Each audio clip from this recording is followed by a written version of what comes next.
কে এই হামাস নেতা ইসমাইল হানিয়া? ইরানে ইসরায়েলি হামলায় নিহত ইসমাইল হানিয়া ছিলেন হামাসের রাজনৈতিক শাখার প্রধান। দায়িত্ব পালন করেছিলেন ফিলিস্তিনের প্রধানমন্ত্রী হিসেবেও। ফিলিস্তিনের স্বাধীনতাকামী সংগঠনটির সূচনালগ্ন থেকেই এর সদস্য ছিলেন হানিয়া। হামাস আজ বুধবার হানিয়ার নিহত হওয়ার খবর নিশ্চিত করেছে। সংগঠনটি এক বিবৃতিতে বলেছে, ইরানের নতুন প্রেসিডেন্টের অভিষেক অনুষ্ঠানে অংশ নেওয়ার পর তেহরানে যে বাড়িতে অবস্থান করেছিলেন, সেখানে জায়নবাদীদের হামলায় এ আন্দোলনের প্রধান আমাদের ভাই নেতা মুজাহিদ ইসমাইল হানিয়া নিহত হয়েছেন। ইসমাইল হানিয়া 1963 সালে গাজার আল সাতি শরণার্থী শিবিরে জন্মগ্রহণ করেন। তার জন্মের 15 বছর আগে ইসরায়েল রাষ্ট্রের জন্ম হয়। ওই সময় হানিয়ার পরিবার গাজা থেকে কয়েক কিলোমিটার দূরে আসকেলন শহরে পালিয়ে যায়।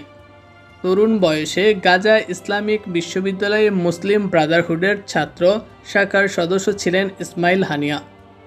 1987 সালে হামাসের প্রতিষ্ঠা লগ্নে সংগঠনটিতে যোগ দেন তিনি।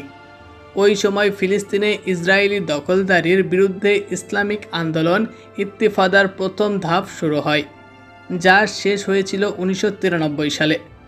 প্রথম ইন্তিফাদার সময় হানিয়াকে বেশ কয়েকবার আটক করে কারাদণ্ড দেন ইসরায়েল। পরে তাকে দক্ষিণ লেবাননে 6 মাসের জন্য নির্বাসনের পাঠানো হয়। 2003 সালে হানিয়া ও হামাসের প্রতিষ্ঠাতা এবং আদর্শিক নেতা শেখ আহমাদ ইয়াসিনকে একসঙ্গে হত্যার চেষ্টা করা হয়।